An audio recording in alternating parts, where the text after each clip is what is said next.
Good morning, good afternoon, good evening to everyone, wherever you are joining us today around the world. Thank you for joining us today for our webinar, Millennials Before, Beyond, Becoming a Generationally Agile Organization. We appreciate your time to attend this session today. Our webinar is brought to you by the Kaleidoscope Group. My name is Barbara Sanner, and I'll be your moderator today. Our goal is for the webinar to be informative and helpful, so we encourage you to participate and submit questions as you think of them. To ask a question, type into the questions box of your control panel where it says enter a question for staff and click send. We'll ask your questions to the presenters toward the end of today's session, and we'll try to get to as many questions as we can, but if we don't get to yours, we'll follow up with you via email. Also, please take a few minutes to complete the survey at the end of the webinar. It should only take a few minutes to complete, and your feedback is very important to us. Now I'd like to introduce our presenters today, who are Chris Bentliff, Mitch Brown, and Kevin Murphy, and I'll turn it over to Chris to get us started. Thanks, Barb. Hello, everyone. It's so nice to be spending time with you today. We've got so much to get into. I'm really excited to explore that with the team, so let's dive in. This is going to be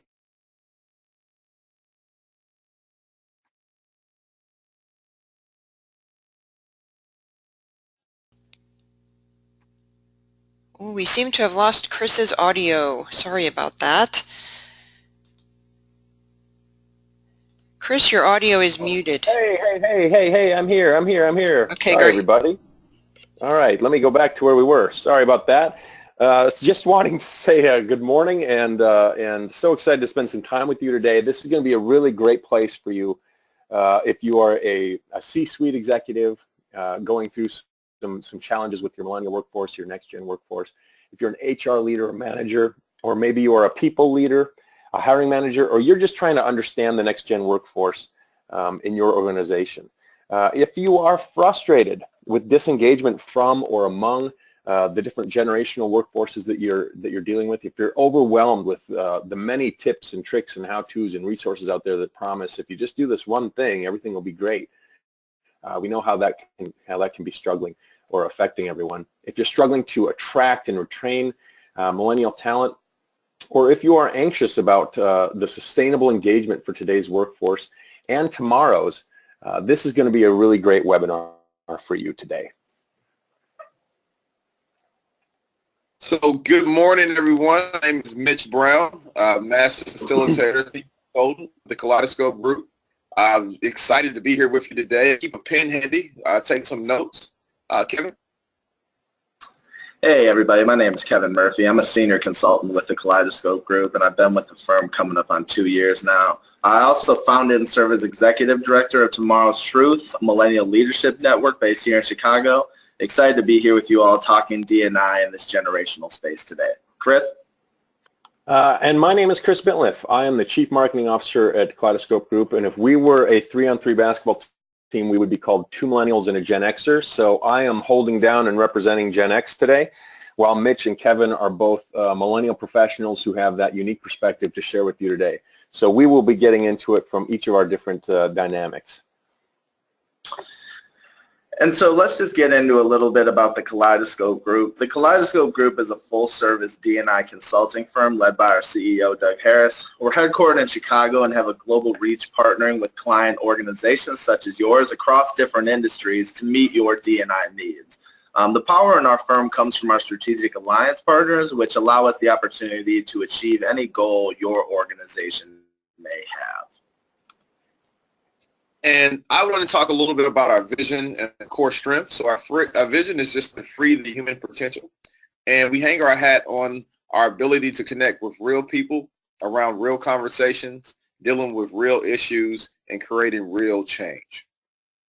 And maybe our promise or even the challenge that we articulate to the folks that we work with is we want to help you see what your people can do when your people feel seen. We really believe that there's a bottom line impact when your employees are feeling like they are being recognized and attended to and appreciated. And so we kind of work to articulate that and emphasize that in all the things that we do. We're proud to have a very diverse group of clients. Our work goes both global and locally across a wide variety and range of industries. We cover profit, not-for-profit, corporate, academia, really just focused on building strong relationships as credible advisors. We connect with leaders and key stakeholders, and this just gives you a brief image of some of the places where we drive change. So let's just get into a little bit about what we're about to explore today. There's a lot to touch on, a lot to learn. Today we're going to discuss some of the dangers as well as advantages of the lens of difference. We're also going to get into what is generational agility and why is it important, some of the cultural drivers and subtext that shape these generational workforces, as well as a couple tactics, values, which we can use to better communicate across the generations.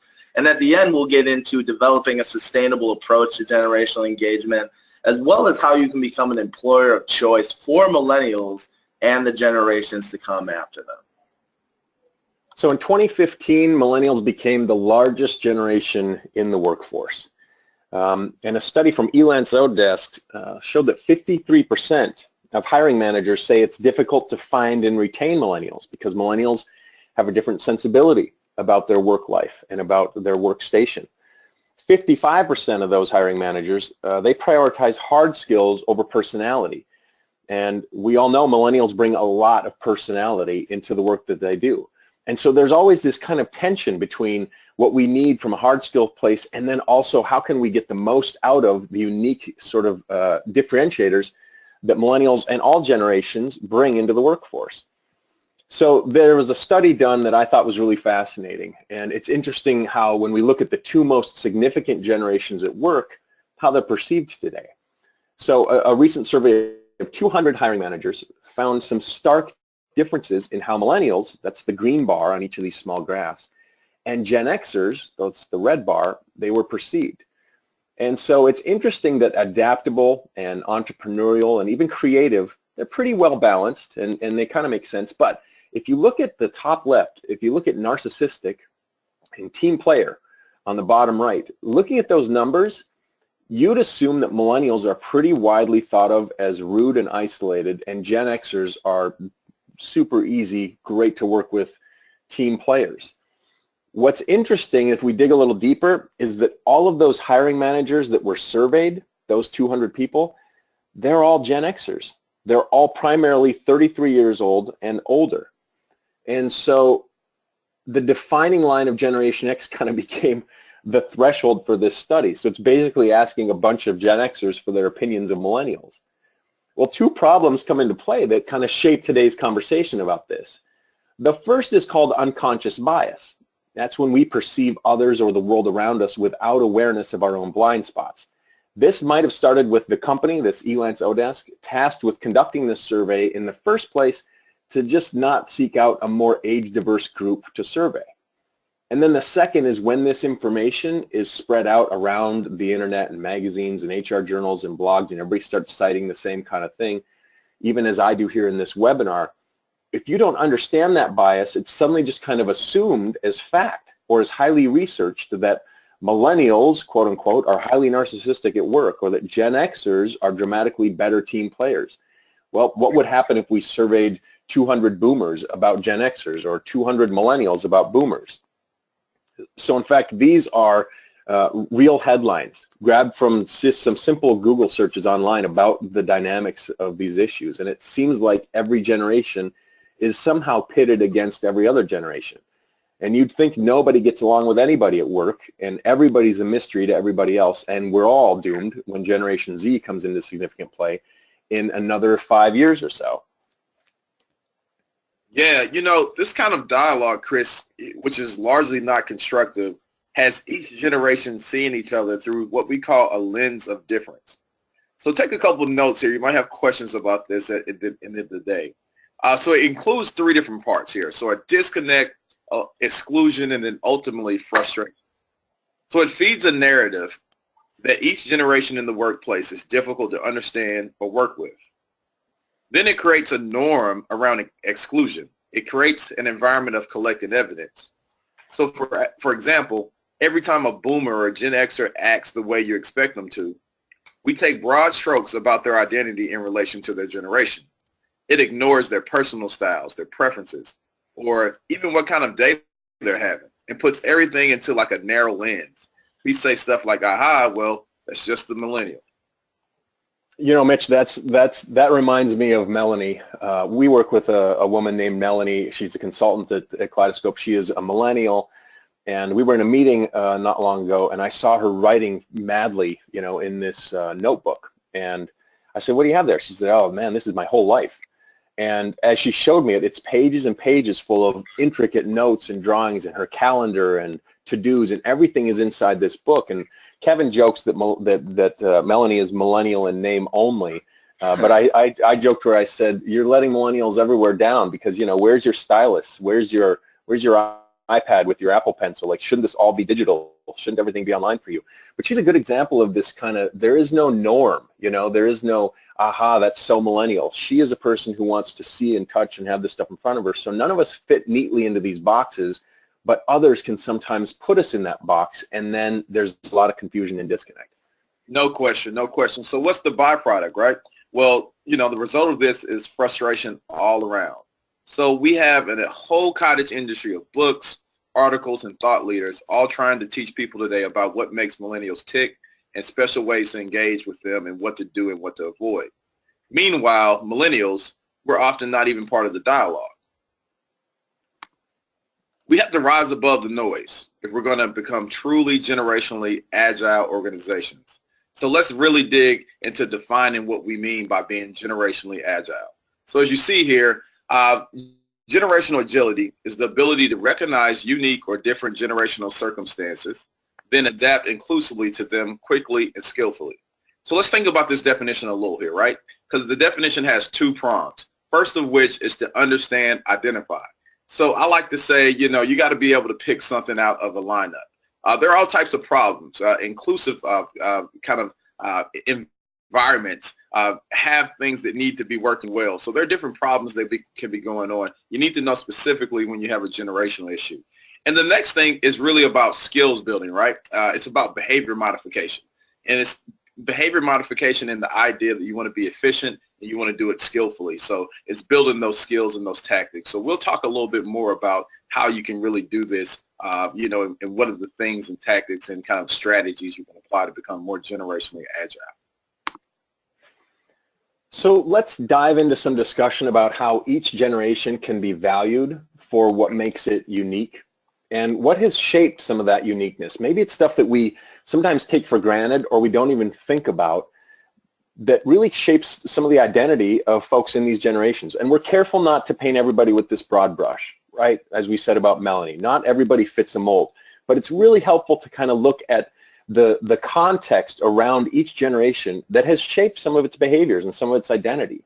And so let's build some common vocabulary around who is who in the workplace. And we won't be talking a lot today about Generation Z, but we do want to keep them in the discussion because they're part of that next gen workforce. So as we dive into thinking about boomers, boomers benefited from a worldview that was shaped by a cultural and economic boom that came after the wars of their parents, World War II and the Korean War. Their parents, boomers' parents, were typically younger and very frugal, and their parents kind of worked to live. Usually one parent was working, often in manufacturing or factories or building or mechanics or something industrial, and another parent was staying at home. This generation was eager to learn and get involved, and so schools and colleges and jobs coming out of college, especially after that boom, after the war boom, they were really overcrowded. And so they grew up in a space of kind of competition for those opportunities and those advantages. They also grew up in a time of civic-minded involvement with the Vietnam War and an era, a culture of protest that surrounded it. There was a lot of protest music on the radio. Television. This was the first generation where television really informed them in new and unprecedented ways. And they were being witness to things like the civil rights movement. Boomers often married later. Their parents were much younger, and so in response to that, perhaps, they married later. And this generation was the first to widely see two incomes in a household as they got married, but also divorce rates started to increase with boomers as well. So when they go to work, what does that all mean? Well, the way that they live and the way that they see the world, that informs how they conduct themselves at work. So if they're used to competing for position, they bring that spirit with them into work.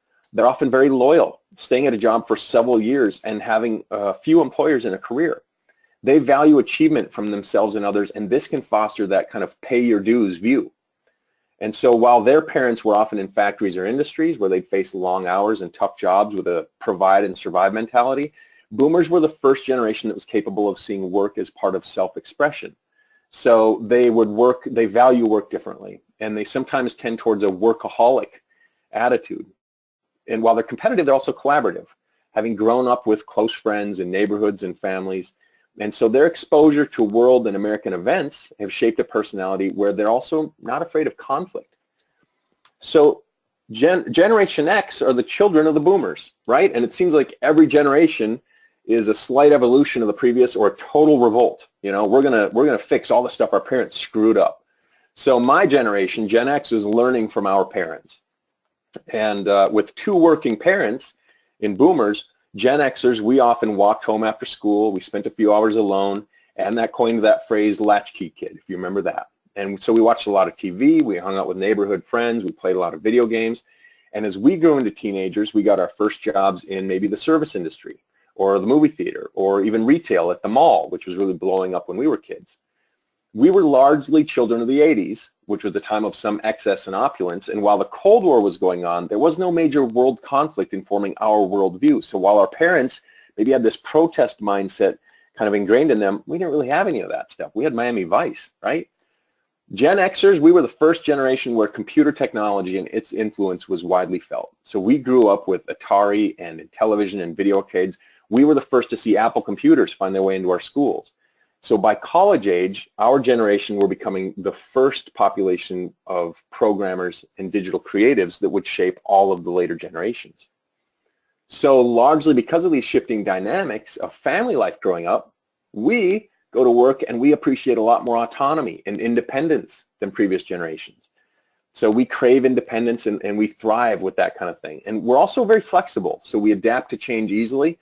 We're living to leave a job or a position to move up or get more satisfaction out of work.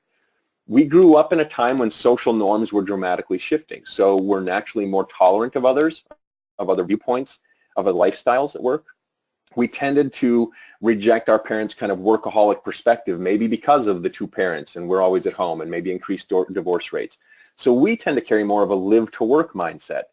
We're out there to create opportunities for us to be more comfortable, not to just be more frugal or afford more things. Kevin, walk us through a little bit about your generation now as we get into the cultural factors that shape millennials. Thanks, Chris. And I must say that I would consider myself somewhat of a Gen Xer because I love Atari and arcade games. So I'm happy to join your generation if you'll have me. And Miami Vice. And Miami Vice. So let's get into a little bit about millennials, the cultural factors. So maybe the most important dynamic that makes millennials unique is that the internet has reached most of us during the developmental years of our lives. And most of us have been carrying a device around since our childhood or teenage years. So unique from other generations, being connected to others literally and metaphorically is simply an expectation. We grew up with Gen X and Boomer parents that were often very involved, likely in response, in Gen X's case, to their latchkey childhoods. And so this often meant a great deal of reassurance and attention by parents and other community role models. We've been exposed to a broader and more intricate social landscape than other generations from a very early age. Lots of extracurricular activities were organized, and maybe our parents didn't necessarily have those opportunities for such standard social lives. As the world around us has changed, we've grown up with a high level of security, safety, and skepticism pervasive in our everyday lives. And we also tend to be more civically and politically involved than Gen Xers, often taking up activism and showing higher voter rates. So how does this kind of come up in our work impact? At work, then, we tend to be very collaborative and team-focused. So attention is important in the workplace as well, and we often value recognition and reinforcement in line with pay raises and other rewards. We place a high emphasis on the internal and external mentorship opportunities that a career can afford us, and we're often incentivized as much by personal satisfaction and a sense of accomplishment as other things. So it's very important to millennials.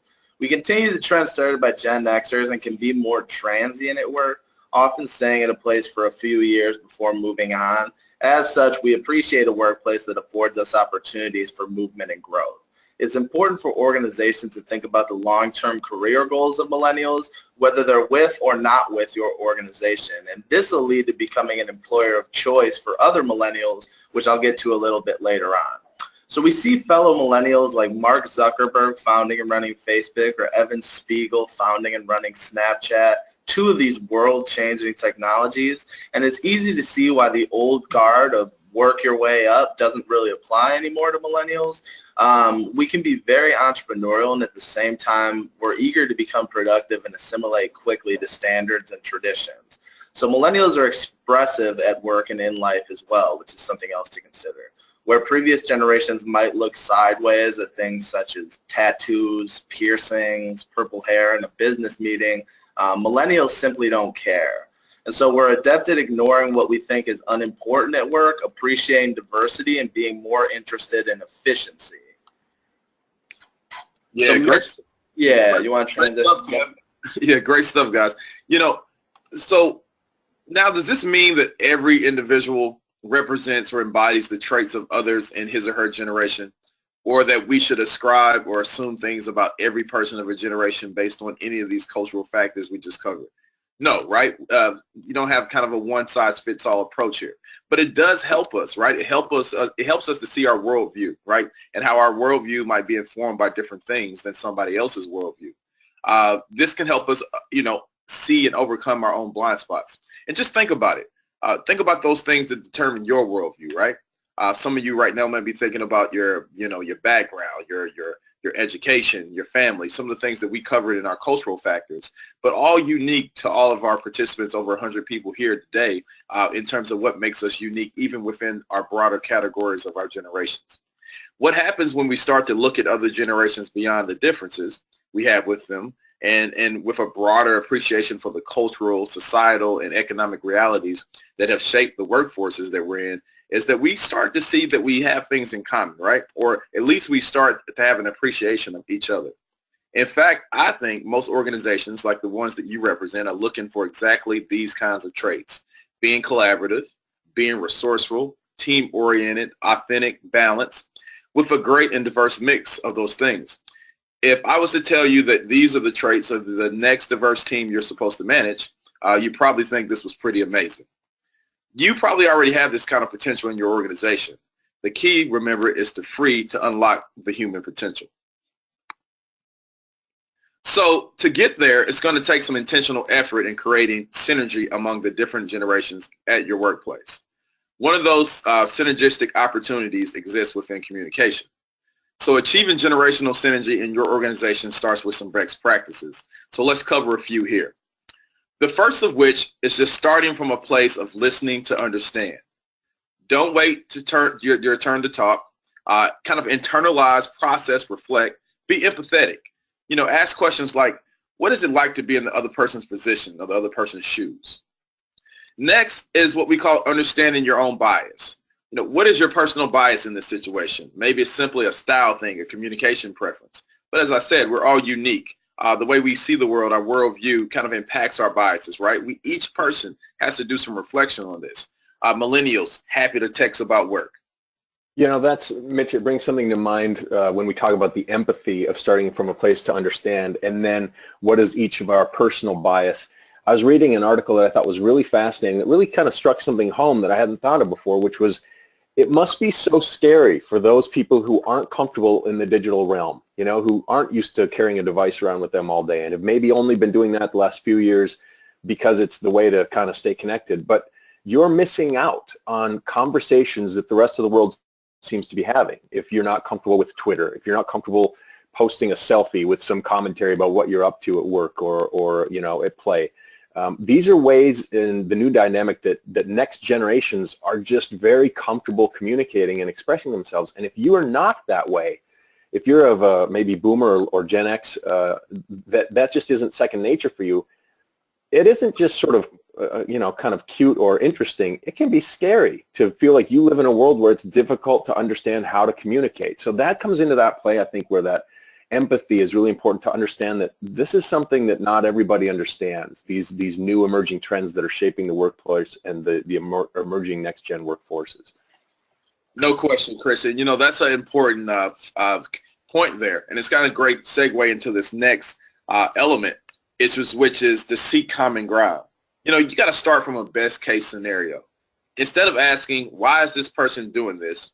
Assume you're both after the same things, and how can you get there together, right? What is required of me to have a good working relationship with this other person? Next, we're going to ask that you take specific action. Agree on next steps or the outcome. Agree on ways to communicate better in the future. Appreciate different styles, preferences, lenses to reach across lines of difference. And then lastly, you got to develop some predictable processes. Try and put what you learn or achieve into best practices for the entire organization. Learn, adapt, modify behavior. Yeah, and so when we get into some of the communication values that might seem unique to millennials, there's organizations that can benefit from how they work. So the first piece is to encourage honesty. So millennials will tell you what they think. They'll be direct and truthful. This isn't really subordination from their perspective. It's authenticity. So it's important to value this rather than discourage it, as even colleagues who are used to more diplomatic communication will benefit from this. Second is kind of allowing everyone to be heard. So millennials have grown up with access to seemingly unlimited information, and this extends to their work expectations. They want all the details, the full story, and then to be part of the decision-making process. So make sure that you're asking their opinions on things. Be available is another crucial piece to this. So this is especially true, I find, for leadership. The old method, and I'm doing air quotes, which was often most convenient for many, was for organizations to control the flow of information and even the context, whereas next-gen workforces appreciate immediate access, and they get skeptical if they feel important ideas or information are being kept from them. Executives should really open the lines of communication for questions and answers, as well as the sharing of ideas. Giving and receiving feedback. So there's a lot that goes into constructive feedback, but the next generation workforce likes constructive criticism and feedback. They love a quick back and forth with management, and they appreciate mentorship. Millennials like to know how they're doing as well as where they can improve. So ask. In the old command and control style of leadership, there's an assumption that if you have a problem, it's your responsibility to let somebody know. And even then, there was somewhat of a perception of complaint. So it's important to ask. And then millennials believe that their needs matter, and they like the collaboration of being involved in business decisions rather than arbitrarily assigning a deadline to tomorrow. Ask if that's realistic. Involve them in what's going on in the company and ask for their perspective.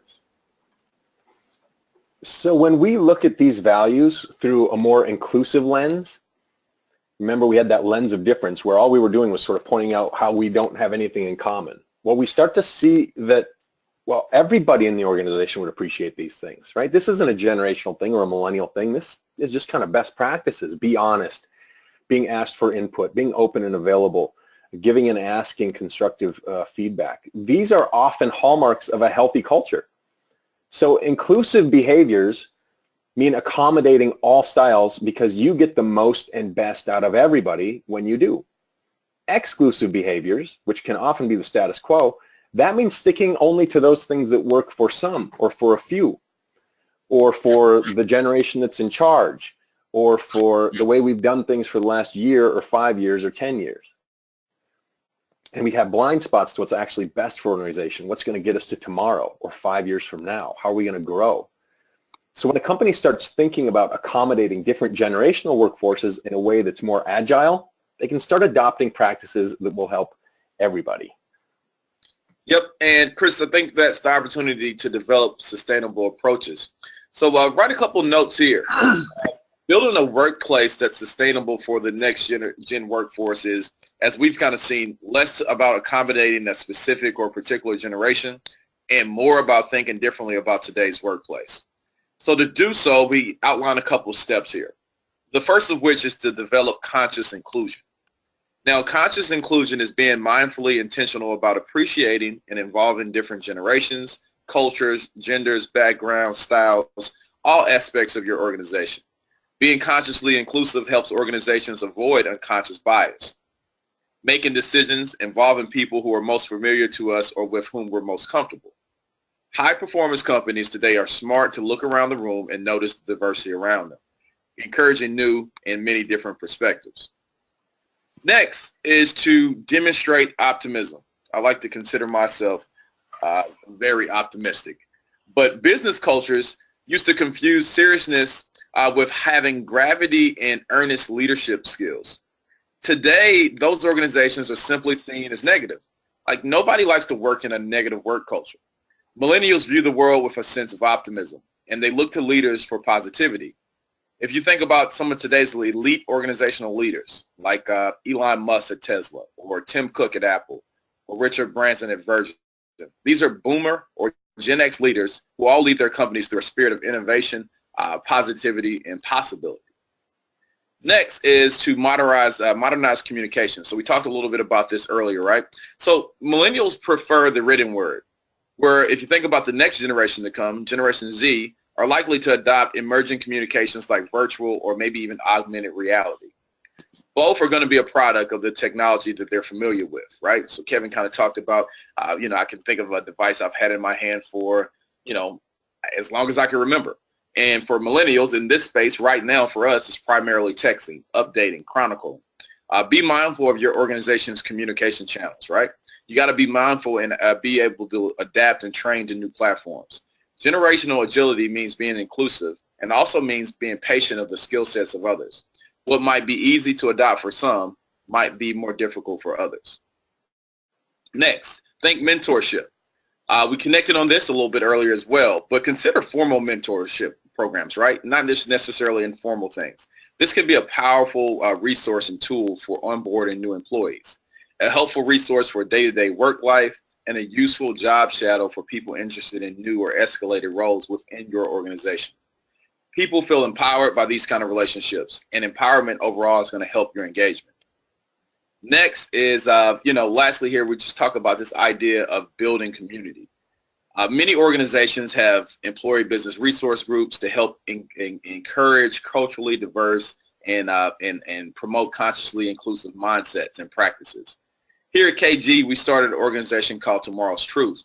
And Tomorrow's Truth is a collective of powerful young professionals that learn from each other, leverage our skills and experiences, and build support for each other. Tomorrow's Truth features a digital platform where our millennials, our members can connect on pertinent news, local events, and workplace issues. We're going to talk a little bit more about Tomorrow's Truth a little later. And so I know I talked about this a bit earlier, but let's get into developing generational agility so that we can get into being an employer of choice. So when you practice the things that we've been talking about purposely and ideally as part of a process that involves leaders and diverse perspectives, you develop a powerful story to tell. This is the stuff that new candidates will look for as they appreciate and look to work for your organization. This can encourage existing talent as well to stay engaged with you and turn you on to new opportunities for people to build your organization moving forward. You don't have to be a Google to be a cool place to work, and you don't even have to work at being cool. Just work at being accommodating, accepting, and inclusive of the generational diversity around you. An important another piece is be flexible. So we've talked a lot about modernizing organizations, and part of that is reflecting on some tried and true traditions that say 9 to 5 is the best place to work, and behind the desk is the ideal situation where you should be. So I tweeted out the other day, and for those that follow me on Twitter, I appreciate you. But pretty much my ideal time to work is 11 p.m. to 1 a.m.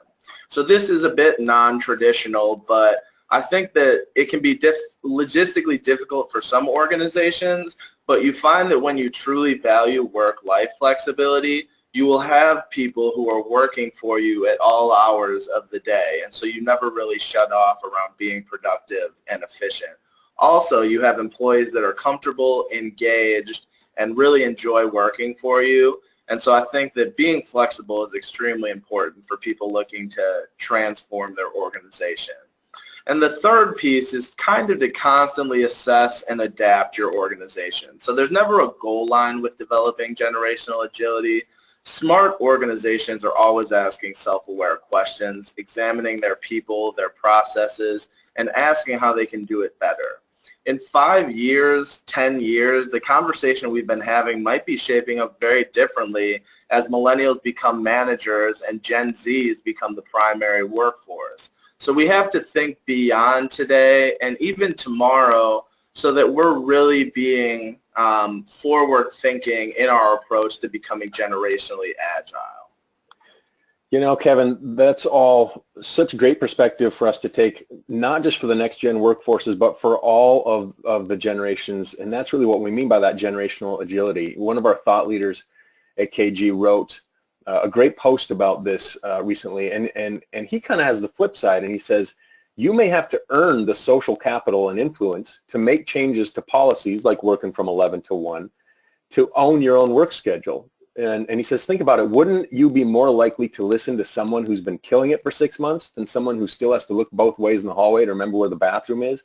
And his point is, we're not suggesting a sense of entitlement here. Like you don't just get to show up and say, I'm a millennial and I'm gonna carry that badge on my shirt and everybody accommodate me. That's not what it's about. It's about that millennial also understanding I work amongst a diverse generational workforce, and I have things that I need to do to understand from that space of empathy that Mitch talked about, from that space of trying to understand, so that all of us are kind of shaping these dynamics together. So Kaleidoscope, you know, we've shown you today that there's a lot of complex issues to think about when we're trying to develop this generational agility. There's a lot of corners to get stuck in, and it can be difficult for organizations to kind of find their way sometimes. And we've shared some key concepts with you about how to kind of start that conversation in your organization. And we would like to help you kind of make the most of that conversation and create that real change. And our generational synergy solutions can really help organizations like yours understand and customize specific strategies that can help you capitalize on millennial and next gen talent. We've got a few different ways to do this, kind of 4 tracks that are really custom designed to fit your organization wherever you are. And let me just talk through these a little bit and then hand the ball over to Kevin, who can kind of talk a little bit more about tomorrow's truth when we get there. But our generational agility solutions help organizations understand and customize specific strategies that can help you capitalize wherever you are. So if you are just looking to kind of better understand and define generational agility or the importance of it in your workplace, a speaker or speaking event might be just the thing for you. And that's a low threshold, kind of low barrier to entry kind of deal. 1 or 2 hours, we'll define it by your needs, we'll understand your event and audience better, we'll have a conversation with you to really shape that to be the most productive for you. If you're ready for a deeper commitment to stronger millennial and generational engagement, we have a platform. Right now we're calling Millennials Before and Beyond, and this is a really powerful 4-hour session, two sessions of 2 hours each, that really kind of puts a curriculum around a lot of the things that we've talked about today, where we come into your organization and we can really talk more specifically about what's happening and share a lot of what we've done with you today, but in a much broader scope that gets also then more specific to your organization. Now, tomorrow's truth is a really powerful outlet if you want to dive deeper into the attitudes of your millennial workforce and really kind of with a customized focus group, focusing on your unique opportunities with online community, events, support network, content. Mitch and Kevin are both very involved in this. And in fact, Kevin is the executive director. Kevin, can you tell us just a little bit more about tomorrow's truth? Yeah, thanks, Chris. So Tomorrow's Truth has been around since November of 2015. And so through Tomorrow's Truth, the idea is that we've created a network of millennial leaders that make up some of the largest institutions that really drive our economy. So we've created communities and cities across the U.S. and utilize these thought leaders to help transform and create a sustainable organization as well as an employer of choice for millennials within your separate entity. So through using this powerful backbone and the kind of diverse group that we've gathered, we partner with your organization to help you to identify where you can play stronger as well as where you're doing well in engaging and attracting as well as leveraging your millennial workforce. So if you go to tomorrowstruth.com, You can see a bit more about our organization, some of our thought leaders, as well as what we're up to, as well as we'll get into it a little bit later where you can get more information on who tomorrow's truth is. Thanks, Kevin. And then our generational synergy journey. This is really where we want to help you customize a strategic solution. So this would start with an initial consultation to really understand you and your workforce and your organization and what your needs are. And then we work with you to define those needs and where you want to go and tailor a solution to create success. So of these 4 tracks to choose from, any one of them can stand alone to help your organization, or they can work in any combination as a holistic kind of strategic approach to grow your own generational agility journey. So a couple things coming at you here in the next hour or two.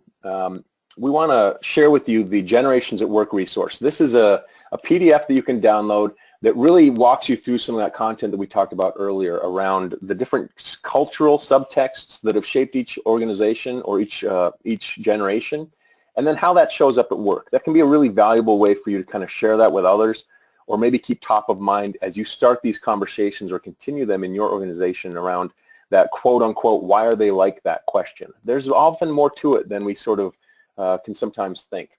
And then we'll be sharing a replay of this webinar with you as well as soon as we process it. So if you want to share this with colleagues, or maybe you have folks in your team that couldn't make it, have no fear, we'll be sending the replay as well so that they can take advantage of that. So Kevin, if folks want to kind of take advantage of this next step and just have a simple, easy conversation to kind of explore what might be possible in their organization, can you walk us through some of what those steps are? Yeah, thanks, Chris. And we understand that action is what transforms leaders like you and organizations like yours. So we'd like to invite you to a complimentary 30-minute consultation to discuss your unique generational synergy journey, as well as how the Generational Agility Partnership with Kaleidoscope Group can help you. So you see the web address there on your screen. Go ahead and open a new browser tab or window and put that in. You'll find an easy calendar tool where you can schedule a conversation at a time that works for you. So let me quickly walk you through that. So when you go to that page, you'll see dates and days that you can choose from. You'll just select which works for you. And then once you do that, a list of times will pop up. So you can choose from that list the time that would work best for you. And then you'll simply fill out your information. So scroll down a bit, click the button that says schedule the event, and then from there, the last important step is you'll see a confirmation where you can add this meeting to your calendar. So don't forget to add me to your calendar. I'm looking forward to talking with you all. On top of that, you'll also get an email confirmation from me. So keep an eye out on your spam or junk folder in case it goes into there. You'll be able to add to your calendar from that email, or if you need to reschedule the conversation that we have planned, you can do that from there as well. So we know that there have been some questions coming through the chat as we've been talking, as we've been sharing with you. I know I speak for the guys when I say we've really enjoyed kind of exploring this with you today. And Barb, do you have some things across the wire that you can share with us that we can engage with the audience a little bit? Yes, absolutely. And thank you everyone for sending your questions in. We'll open it up right now to take some questions. First of all, Brian has asked, how important is remote work opportunity, remote work opportunity to the different generations? Is there a difference between the need for this among the generations that we've been discussing today? That's a good question. I will speak to that a little bit, and then I'm really interested in what Mitch and Kevin think. I think that this sensibility around remote has really started to build around that level of connectivity, right? And so it's only in the last 10 years that we've been carrying iPhones around with us. It's in the last 20 that we've been living in a digital realm where we're also connected. And so that gets into that question of, well, why can't I just do it already from my own workstation? In fact, one of the jobs I had 15 years ago, I had a 45-minute commute, and I said to my bosses, you know what, I could do this same stuff from my workstation, but they were very hung up on the idea of me coming into work. So what happened wasn't, they weren't getting the most productivity out of me. they were actually building resentment. So I had this long commute every day back and forth, and I was thinking, there's no purpose to this. If I came in once or twice a week, I could be getting the same things done. I wasn't that in demand for meetings and things like that. So I think that this becomes less of a generational concept and more of a that sense of how comfortable am I with what I'm doing at work, my job tasks and what I'm being asked to do, and with the sort of digital tools that I'm comfortable using around me. Some people love the water cooler and get their most sort of efficient, productive space out of being able to lift their head up over the cubicle and saying, hey, can we talk about this a minute? But other people in that autonomous space, again, with Gen Xers, they're very comfortable sort of head down, getting it done, and I'll collaborate when I'm ready. So Kevin and Mitch, do you have thoughts about that from your perspective? Is there a space where kind of that remote worker is better or more apt to be that way generationally? You know, I totally, you know, agree wholeheartedly with you, Chris. And I'll add one more layer to this, right? Because I think here the idea is around, you know, profiles of success. And here's what I mean by that. Many organizations, either informally or formally, have different traits, characteristics that define successful people within that organization. And what tends to happen is, I think, as we enter a situation where the demographics are changing in our workforce, and we talked about how some of those cultural factors impact how we evaluate things within the workforce, there is a shift, right? There's a definite shift. And I think what happens is there a lot of times there's conflict around, you know, this being that a determinant attribute of a company's profile of success.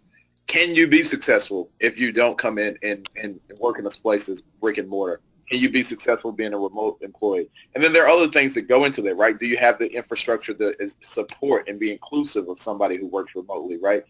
Do you have the mindset to say that this person can still add value, bring value? Is this really a critical success factor, the idea that this person has to physically be here every day? It causes you as a leader, right, as an organization, you're going to have to examine those things. And there are a lot of things just like this, right, that to be honest, you have to be honest with yourself and say, hey, is this hindering my ability to be generational agile? Great question. Great question, Brian. Thank you. Yep, thank you. Let's see, we have another one here from Sam. Should we be encouraging boomers to adapt to technology more? Well, I'll again start. I think it's a necessity. In fact, sometimes there's a tough love aspect involved when I'm speaking to groups where I'll have to say, you know what, it doesn't matter how you feel about this anymore. If you want to be productive in today's workspace, we have to get you the tools that you need and the training and the support that you need to be able to accomplish those things. And I think, as Mitch points out, those critical success factors. So if you need to be on LinkedIn, if you've got a sales force that really needs to be on LinkedIn because that's where the prospects are, for instance, then it's not enough to say, I'm not really comfortable with LinkedIn, or I'm not really comfortable using my phone for that, or I'm not really comfortable using computers for that. I'd rather just make cold calls. Well, cold calls don't work anymore. That's where maybe folks want to be, is on LinkedIn or in whatever way that you want to communicate. You know, if you're marketing strictly to millennials, for instance, it doesn't matter if you're comfortable with Snapchat. You better get there because that's where millennials are, and on, you know, the next gen technology. So I think, Sam, that the answer to your question really is yes, but that has to be taken with care. It's got to be, that empathy has to be in play. They may not be comfortable with that, and they might go kicking and screaming into it. And we see that a lot where there's a difference between activities like, here, I'm going to teach you how to use this platform or this technology, and then behaviors where I'm really comfortable and I see the value in being engaged with these things. And that's kind of, I think, the dynamic is helping boomers understand the value of the behaviors and how it relates to success at their job and how those things can make a positive impact for them. So I think then organizations need to engage in some significant training and some significant dialogue around why these things are important and what our expectations of you are going to be and what success looks like in this space. Are you going to become a power user? Probably not. But can you do these 3 or 4 or 5 or 10 things that are going to help all of us in the organization be better and help the organization be more future ready because you're taking that opportunity to do that? Kevin, do you have any other thoughts to share on that? Yeah, thanks, Chris. So I think that the important part is developing these genuine relationships, whether they be mentoring or otherwise, so that there is a skill sharing amongst the generations. So I think that each side has a little bit of give and take to give in trying to create a team that is meeting all of the needs of today's current business environment. So whether it's a millennial who may be more tech savvy teaching a boomer about technology, or whether it's a boomer imparting some of their professional experience that they bring from multiple years in the industry onto the millennial, I think that the important part is that we're all kind of giving a little bit of give and take, but technology is something that we all are blessed with and cursed with nowadays. And so I think that it's never anything that we're going to be able to get away from, but there is a little bit of work that can be done when you develop these mentorship and kind of genuine relationships in your organization. Love it. Great question, Sam. Thank you. Yep, fantastic. Thank you. Let's see, we've got another one here from Kristen. She's asking, should we be communicating corporate goals in different ways to various generations? For example, should we write our employer manuals in different ways that meet the needs of different generations? Kristen, I absolutely think so. I think that there are some folks that are going to be very comfortable reading these things in a handbook or in a manual because that's what they've always been doing. But there will be a whole other audience, for instance, that will be captivated by video. So put that same handbook into a video, and that video can have dynamics of fun into it and spontaneity, and it can also just be, you know, a talking head. Your executive's kind of giving you the lowdown. But you know, there's a reason why in airplanes you've got the little booklet, but they don't just leave you to read the booklet. They used to do the, I'm going to stand up and do the thing for you, you know, the demonstration. And now they've moved from that over to the video. Now, you know, debatable whether any of us really engage with that anymore because we've been doing it. But the important thing is there's different ways to communicate to different audiences. So I think smart organizations definitely look at diversifying the ways that they are communicating to different generations. What has always worked will not work tomorrow. And what might work really great for boomers or Gen Xers, for instance, your millennials might just glaze right over that. Whereas if you can put that into something that's a little more interesting, a little more dynamic, you're probably going to get a much better response overall from everyone. Yeah, and I think that's interesting, Chris, because I think that millennials at the same time understand that work is work, and as I said earlier, there's an interesting piece of millennials that they want to assimilate to your organization and adopt some of those traditions and principles. So I think that obviously thinking about how you can better reach your young professionals is important, but at the same time, they understand that they're there to do their job. And so being conscious of it is important, but at the same time, I'm kind of in line with this idea that they will pick up anything that you are kind of putting down in terms of what the organizational goals and mission are. Mitch, anything that you would add to that? Yeah, I think, you know, this idea around versioning, maybe there's some merit to it. I think the biggest thing or the biggest takeaway is there's probably not a right square peg answer here. But I do agree that, you know, in this space, you do want to make sure that you're able to adapt, right? And whatever means that you know, that comes up for your company. So you got to be able to adapt. Doesn't necessarily mean version. Okay, Thank you, great. Christian. Yeah, we've got a couple more really good questions coming in here. Fabiana has asked, has commented and asked, we know some organizations have actually scrapped traditional performance appraisals. What is your view? What would be millennials' preference? Is there any relation to that when millennials are becoming part of management? Yeah, I'll start off here. You know, when you talk about performance appraisals or in general just the ability to give and seek feedback, here is something that is a cornerstone to creating an inclusive environment. And it's really about this idea of providing respectful truth. And the measure by which you can demonstrate respect, right, in terms of the impact that your message may have on the receiver, I think that does, you know, differ, and there's some cultural factors that we kind of outlined earlier that come into part with that, you know, kind of at this level. And you could just think about, I think, you know, we, you know, covered that, you know, that narcissism, like that quality, and a lot of times, you know, how that plays into somebody's ability to take information or how they like to get it. But I think it does play a huge important role, and you got to look at that really closely. Kevin, what do you think? Yeah, I think that as it relates to what we were talking about a bit earlier, I think that millennials appreciate real-time constructive criticism and feedback. And so I think that they always want to know how they're doing in real time and kind of get that check and balance system in place with their superior or manager.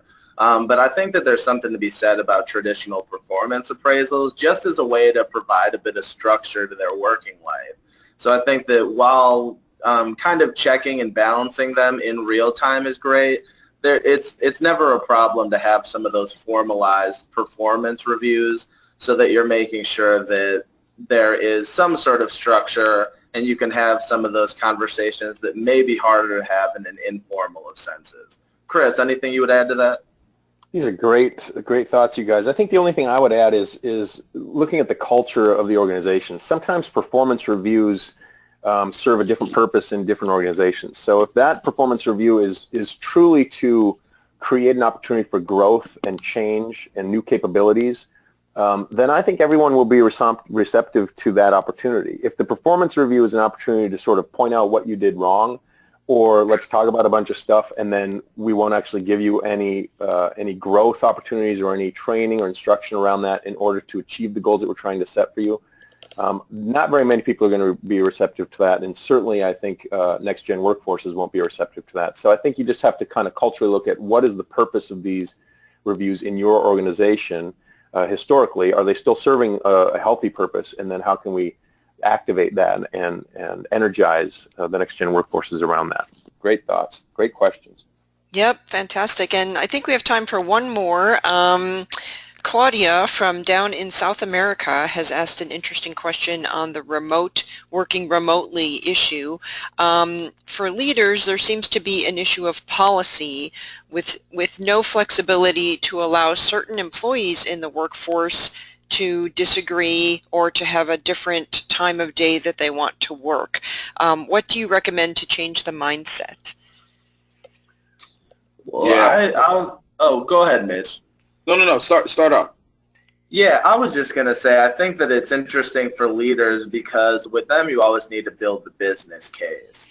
And so now that work-life flexibility has kind of come out of Pandora's box, so to speak, and there's companies that have adopted that in full force, I think that if you don't necessarily have a policy in place to allow some sort of flexibility, at the end of the day, you're going to be losing talent, which might not affect you in the immediate of senses, but it could affect you 5, 10, 15 years down the line when you're having a harder time attracting and retaining millennial talent. And so I think it's always important with leaders to really build that business case and demonstrate that there's plenty of companies who are doing that, and they could be poaching some of your talent if you're not adopting that. Mitch, what would you say? Yep, spot on there. When you talk about driving real change, right, what we hang our hat on, it happens by means of 5 different ways. You go at beliefs and behavior. So when Chris mentioned, millennials before and beyond, some of our educational workshops, we really work at changing people's behavior, changing mindset. But then it has to be complemented by practices, policies, procedures. And that's more of a targeted conversation for that executive audience or for that upper management audience. And that's where it comes into, we talked about that generational synergy journey where we start with a full assessment, right? Thinking about what are the things and policies in place that you do now, and really looking at those and critiquing those and challenging those. And sometimes you might have to have something that changes to complement behavior and mindset change. So it's an all-inclusive kind of thing here. And Claudia, I think the only thing I would add is it kind of goes back to that improving communications that we talked about. And so your leadership could probably benefit from understanding where their own biases lie. This policy exists or these rules exist because that's how we've always done it. But as Kevin points out, that's really not going to fly. You are going to start losing talent with that maybe kind of rigidity if it doesn't have a basis in performance. And so I think leadership has an opportunity to really start to listen, to understand, and to really start to understand kind of where's the common ground. Okay, you want to do this and I want to do this. What can we do? What can we do to understand that together and shape some solution that works for both of us? Fantastic. Thank you so much. And with that, we are out of time. Thank you all for joining us today. And thank you again, especially to our presenters, Chris, Mitch, and Kevin. Thanks, everyone. Really enjoyed our time together and hope to hear from you soon. Bye-bye. Thanks, everybody. Take care. Thank you.